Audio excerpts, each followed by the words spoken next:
It is a trailblazing institution. The music and film scores that were created within the walls of London's famed Abbey Road recording studio have moved millions, from the Beatles to Pink Floyd and even Star Wars. Arguably no other recording studio in the world is more famous. The new documentary, If These Walls Could Sing, gives us an in-depth look at the history and musical impact this London-based studio has had on the world as it celebrates its 90th anniversary. Let's take a sneak peek. It's heavy. He's my brother. Take one. It's kind of sacred in a way. People want to come here. They want the sound of Abbey Road. From classical to pop, artists are inspired to push creative boundaries within these walls. What are you doing? It's murder. I can't keep it up. Director Mary McCartney, daughter of Paul McCartney, joins us now with your directorial debut.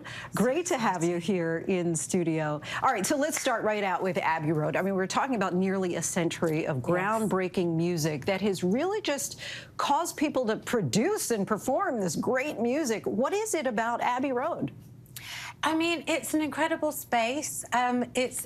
The people that work there are really top-notch. They're, like, really amazing on their game. But it's the space as well. It started in 1931, which I had no idea that Abbey Road is in its 90th anniversary.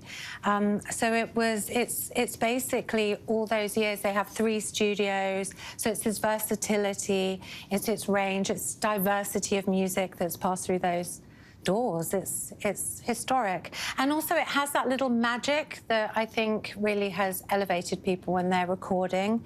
It really inspires. I'm sure it is awe-inspiring. You obviously grew up there, spending a lot of your young years there. What was it like to return, and now to return as a director? I mean, I've gone there over the years, but I really did not know hardly anything about the actual history of it. So when I was asked to direct this documentary, I had to sort of do a degree in, like, what is everything from 1931 up to present day.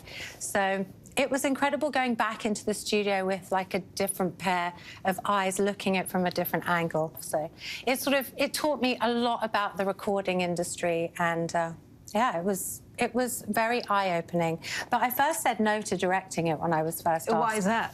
Because I felt like it was a little too close to home, and I got a little, like... And then I realised to do a documentary on this, you really have to be passionate about the subject.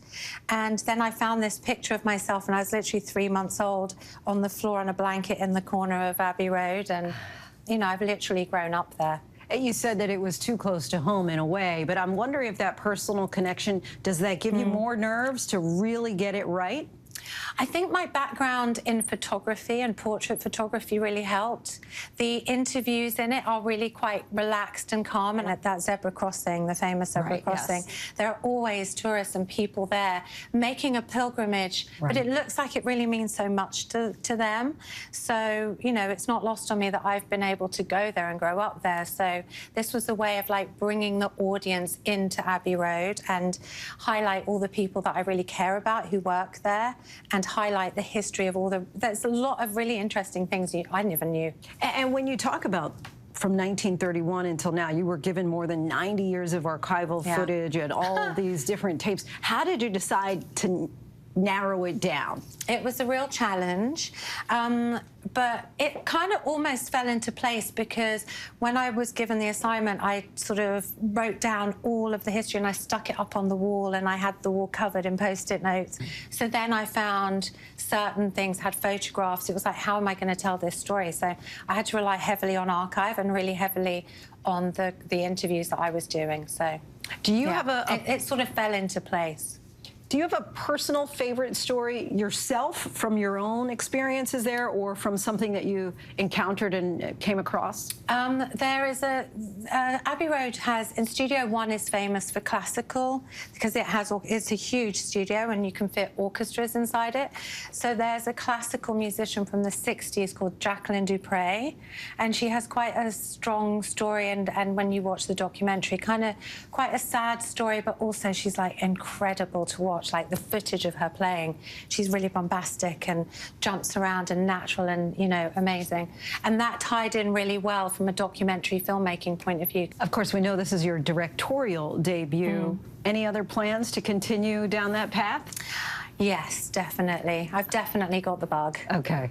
Watch this space. Well, we will be watching, and we want our viewers to know that you can catch If These Walls Could Sing streaming on Disney Plus December 16th. Disney, of course, is the parent company of ABC. Mary McCartney, such a pleasure to have you here. All the best with the documentary. Thank you so much for having me.